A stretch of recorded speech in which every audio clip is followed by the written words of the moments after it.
ఆంధ్రప్రదేశ్ రాష్ట్రంలో కక్షపూరితంగా పార్టీలు వాటి ఆఫీసులు కూల్చడానిక కూటమికి అధికారం ఇచ్చిందని ప్రశ్నించారు జై భీమ్ భారత్ పార్టీ వ్యవస్థాపకులు జడా శ్రవణ్ కుమార్.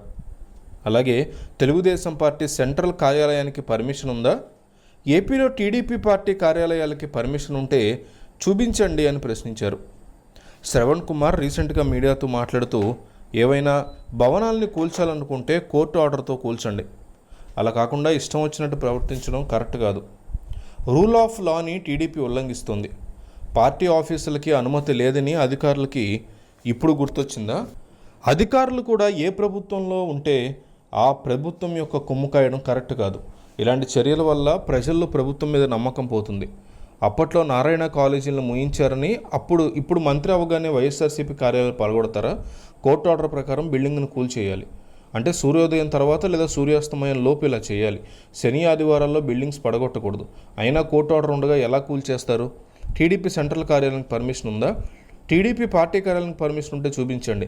కరకట్ట మీద ఉన్న ఏ బిల్డింగ్కి అనుమతి లేదు, వాటెందుకు పడగొట్టలేదు? కరకట్ట మీద ఉన్న బిల్డింగ్స్ను పడగొట్టాలని సుప్రీంలో పిటిషన్ వేస్తాం. వైసీపీ నేతలు, మాజీ ఎమ్మెల్యేలు కార్యకర్తలను టార్గెట్ చేస్తూ దాడులు చేస్తున్నారు. ప్రత్యేక హోదా, railway zone, Vizag steel plant మీద ఎందుకు మోడీతో మాట్లాడలేదు? 20 లక్షల ఉద్యోగాలు ఇవ్వకపోతే చొక్కా పట్టుకుని అడుగుతాం. 100 వెల్ఫేర్ స్కీములు పునరుద్ధరించాలి. 95,000 ఎస్సీ ఎస్టీ బ్యాక్లాగ్ పోస్టులు భర్తీ చేయాలి.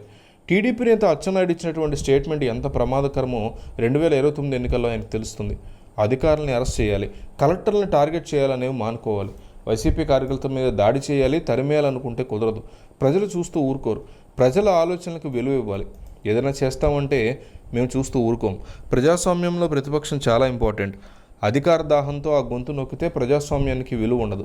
ప్రజాస్వామ్యం లేకుండా నియంతృత్వంతో రాజ్యం ఏలితే నష్టం తప్పదు అంటూ ఆయన వ్యాఖ్యానించారు.